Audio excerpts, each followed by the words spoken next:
I'm Lori McCarthy, and this is our island, the island of Newfoundland, and I can't wait to share it with you. From nature to the table, this is East Coast Forager. All right, guys, today's the day. It is beautiful out. It's mussel picking day. I wait all year for this. Gonna get my water shoes on and head out and pick some mussels.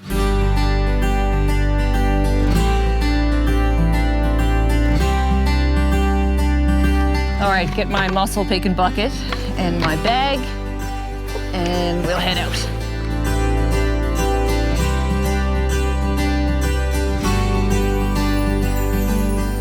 All right, so we're gonna head out in the bay after some blue mussels. It's not like a big catch thing. The water depth will be only about up to my knees or so. And this bay is full of mussels, and they'll be bedded down into the sand, into the rocks. And we'll only take what we need, just enough that I'm gonna have today for a little meal.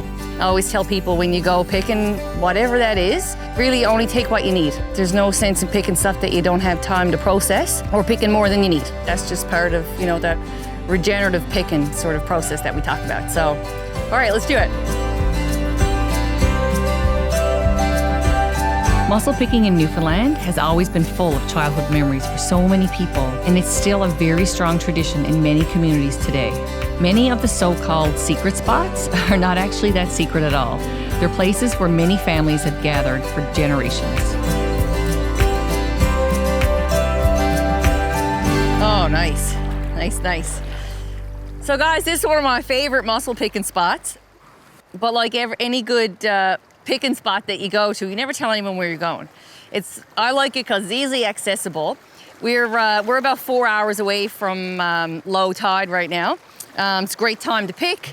So I'm going to start with a bit of this kelp and this seaweed. This is one of the bladderwracks. I use it all the time to settle things on a plate. Also use it for steaming mussels. I'll use it for like underneath a piece of codfish or halibut or whatever. It's great for cooking. So we'll grab just a little bit of this.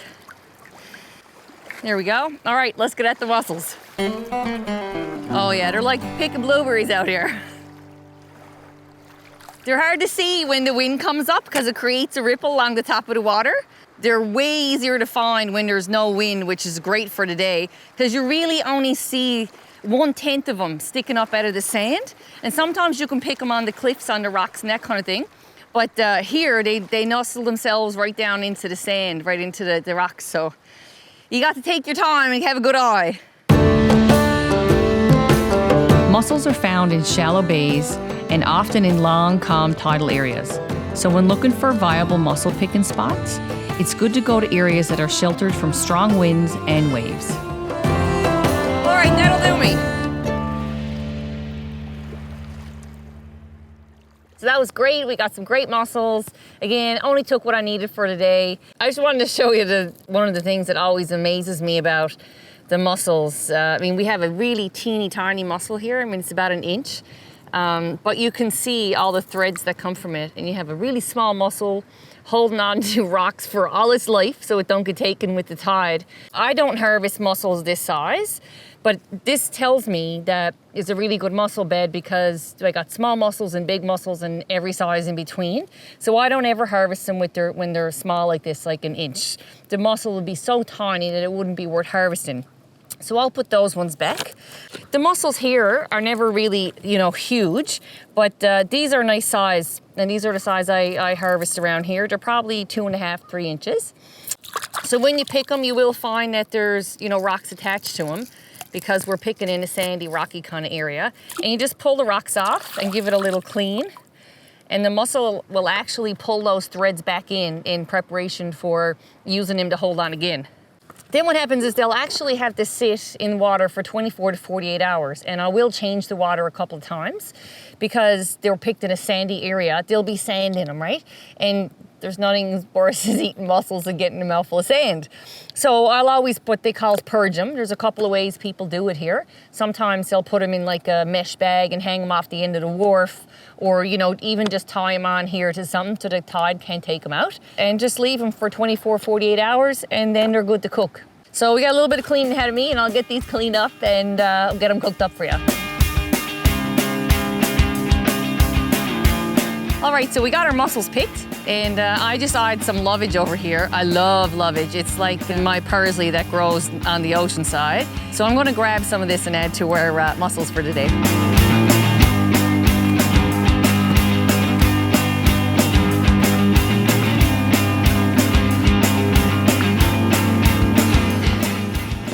Now this is a beautiful patch of lovage.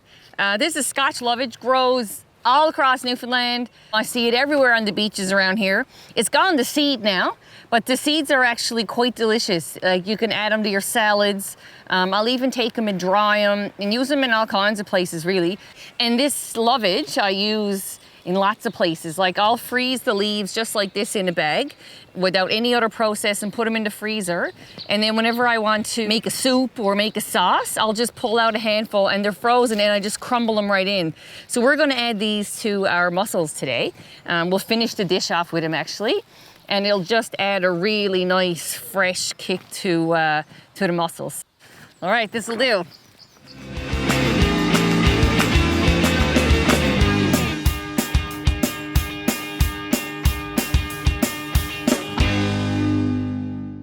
All right, so we just got our mussels picked. First step is to get the flour going. So I always get a bit of paper on the bottom. These are real nice dry splits. And so you want to always leave some like space in between so that you get a bit of draft going. But in the meantime, you know, this time of year when I pick seaweed and I'll dry it, and then what I get left with is just basically I grind it up and I'm left with the seaweed powder. And so what I like to do is make a seaweed butter. And then I'm gonna put a bit of this laminaria in it. So we got our butter made. This is a rye caraway bread. And so this is a sourdough rye bread with wild caraway. It just adds a magnificent flavor to it. My very barbaric slicing of bread today. It's less about what it looks like and more about what it tastes like. Now, I'm gonna get some onions and some garlic going because I can't cook anything without onions and garlic. It doesn't really matter how this stuff is cut up because it's really meant to put a nice flavor on what'll be our beer cream sauce actually. So here we go, fire's getting ready. There we go. Put your pan on. I'm gonna put some of that seaweed butter in.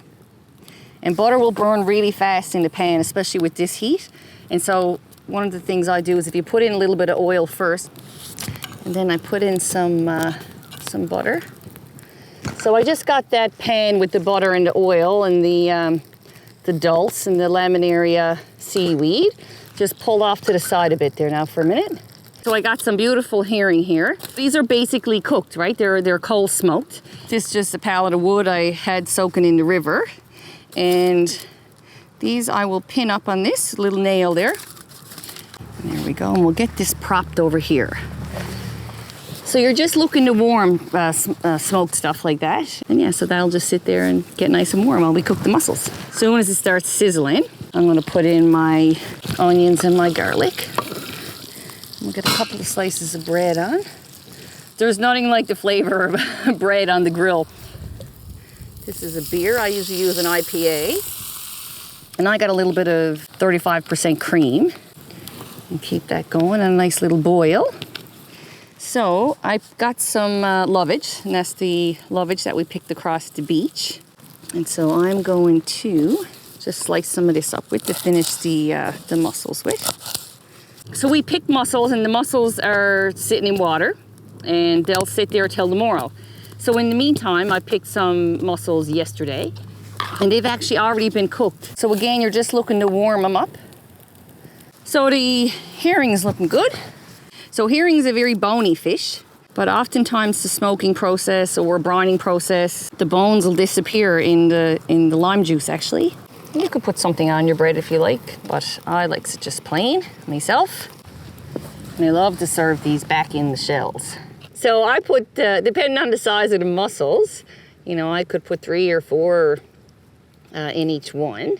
Then I pour a little bit of that delicious cream sauce over top of it. And then a little bit of that fresh lovage over it. There we go. You got some smoked herring on some rye caraway bread and some beautiful local blue mussels. You can't beat it. They're absolutely delicious. Now, time to enjoy it. So I'm just gonna finish off these mussels with a little bit of black seaweed salt. And I call it black salt. It's just, it's a smoked seaweed salt. I always like to finish with a nice salt. Dandy. And now to taste this herring. I love smoked herring. Oh my, so good.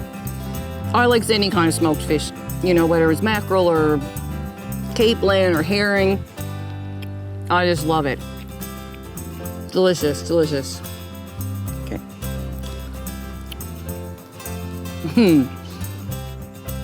If you're lucky enough to try wild mussels, they're absolutely delicious. This is a real different texture to what the wild mussels I find, but it's certainly amazing flavor, and the lovage just kicks it right off, and you got that nice beer sauce with the cream in it. Oh my God. I'm certainly going to enjoy these mussels, guys. Thanks so much for joining us, and we'll see you next time.